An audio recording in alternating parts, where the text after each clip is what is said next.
ഇങ്ങനെ സെറ്റപ്പിലോട്ട് ഇറങ്ങാനുള്ള കാരണം എന്താണെന്നറിയാമോ? ഇപ്പൊ നമ്മള് പണ്ട് വണ്ടി ഓടിയ സമയത്തായാലും ശരി തന്നെ, നമ്മള് ഈ ഇതിൽ നിൽക്കുന്ന സമയത്തായാലും ഇതിൽ നമ്മൾ ഒരുപാട് ഈ കച്ചവടം ചെയ്യുന്ന ആൾക്കാരെ കണ്ടിട്ടുണ്ട്. അവർക്കൊക്കെ പറ്റുന്നതെന്ന് വെച്ചാൽ ഇവിടെ നിന്ന് പറഞ്ഞ സാധനം കംപ്ലൈന്റ് ആയിട്ട് മോശം സാധനം വന്നിട്ടാണ് അവർക്ക് നഷ്ടം വന്നു പോണം. അല്ലെങ്കിൽ അവർക്ക് നഷ്ടം വരൂല. പിന്നെ റേറ്റ് ചില ഇറങ്ങിയെങ്കിൽ അത് ഓരോരുത്തരുടെ ഭാഗ്യം പോലെ ഇരിക്കും. ബാക്കി മൊത്തം പ്രശ്നങ്ങൾ പറഞ്ഞതെന്ന് പറഞ്ഞാൽ ഇവര് ഇവിടെ നിന്ന് കയറി വരുന്ന സാധനം ഒന്നീ ചെറുത് കയറ്റി വിടും, അല്ലാന്നുണ്ടെങ്കിൽ ഈ സ്കിൻ ഔട്ടുള്ള കംപ്ലൈന്റ് സാധനങ്ങൾ കയറ്റി വിടും. അപ്പൊ ഇങ്ങനെ പറഞ്ഞാൽ ഇവർക്കൊന്നും ചെയ്യാൻ പറ്റൂല. എന്തായാലും ഒരു ലോഡ് ഇറങ്ങുമ്പോൾ ഒരു 4 ദിവസമൊക്കെ സാധനങ്ങൾ ഇരിക്കണം അവരുടെ അടുത്ത്. റൂട്ട് ഒരു 100 ചാക്കൊക്കെ ഒരു ദിവസം റൂട്ട് സെയിൽ നടക്കുള്ളൂ. അപ്പൊ ഒരു 4 ദിവസം എന്തായാലും അവർക്ക് വേണം, 4-5 ദിവസം വേണം ഈ സാധനം ഇറങ്ങിപ്പോയി. ഇത് 4 ദിവസം ഒന്നും ഇരിക്കില്ല.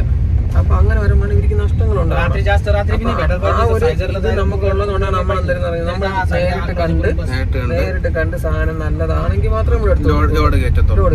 ആരും വിശ്വസിച്ച് നമ്മൾ ലോഡ് കയറ്റാൻ നിൽക്കുന്നില്ല. നമ്മളൊന്നും കാണിക്കില്ല. ഈ സാധനം നല്ലതാണ്, നല്ല റേറ്റാണ്. ഈ ആളിനെ കൊണ്ട് ഇപ്പൊ നമ്മളെടുത്ത് കൊടുക്കുന്ന ഒരാള് നാളെ നമ്മളെ വിളിക്കണം. ഇപ്പൊ നമ്മള് ഇവര് ഇത് കൊടുത്ത് 1 രൂപ കിട്ടിയാലേ അവരെന്തിനുള്ളൂ നാളെ നമ്മളെ വിളിക്കും. അപ്പൊ ആ രീതിയിലാണ് നമ്മൾ നോക്കണം.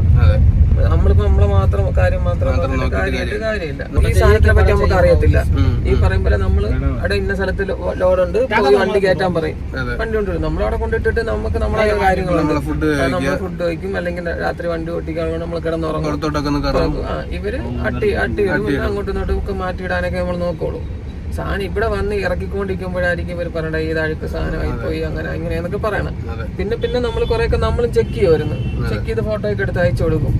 എന്നാലും അത് അത്ര ഇതാവൂല, നമുക്കിതിനെ പറ്റി അറിഞ്ഞൂടല്ലോ. ഇപ്പൊ പിന്നെ നമ്മൾ കുറെയൊക്കെ ഇതിനെ പറ്റി പഠിച്ചു. അതുകൊണ്ട് നമുക്ക് കുറെ കാര്യങ്ങളൊക്കെ അറിയാം. വേറൊരു വശം കൊണ്ടുണ്ട്, വിളവെടുക്കണേല് ചെറുത് മുതൽ വലുത് വരെയും വരും. മനസ്സിലായ? അപ്പൊ നമ്മൾ ഈ വലിയ സാധനം വേണമെന്ന് നിർബന്ധമായിട്ട് അവരുടെ അടുത്ത് പറഞ്ഞാൽ അവർക്ക് ചെറിയ സാധനം അവർക്ക് ഒന്നും ചെയ്യാൻ പറ്റാത്ത അവസ്ഥ വരും. നമ്മള് ആ ഒരു മാർക്കറ്റിൽ നിന്ന് ഇറങ്ങി പിന്നെ കർഷകരെ കാണാനായിട്ട് 1-2 സ്ഥലത്ത് പോയി. അപ്പൊ ചെന്നിടത്തൊക്കെ നമ്മള് വീടുകളിലാണ് ചെന്നത്. അപ്പൊ കൂട്ടത്തില് നല്ല മഴയുണ്ടായിരുന്നു. അതുകൊണ്ട് കൂടുതൽ വീഡിയോ ഒന്നും എടുത്തില്ല. ഒരാളുടെ വീട്ടിലിട്ട് കയറി ചെല്ലുമ്പോൾ വീഡിയോ എടുത്തുകൊണ്ട് പോകണം അത്ര ശരിയല്ല എന്ന് തോന്നിയുകൊണ്ട് കൂടുതൽ വീഡിയോ എടുത്തില്ല. അതുകൊണ്ട് എന്നാലും അവരുമായിട്ട് സംസാരിച്ച് പല കാര്യങ്ങളും അറിയുകയും കോൺടാക്റ്റുകളൊക്കെ മേടിച്ചിട്ടുണ്ട്. നാളെ നമ്മൾ ഓരോരോ അന്വേഷണങ്ങളുമായിട്ട് നാളെ ഇറങ്ങുന്നതായിരിക്കും. അപ്പോൾ നമ്മൾ ഇന്നത്തെ പരിപാടിയെല്ലാം കഴിഞ്ഞ് തിരിച്ച് നമ്മൾ റൂമിലോട്ട് പോവുകയാണ്.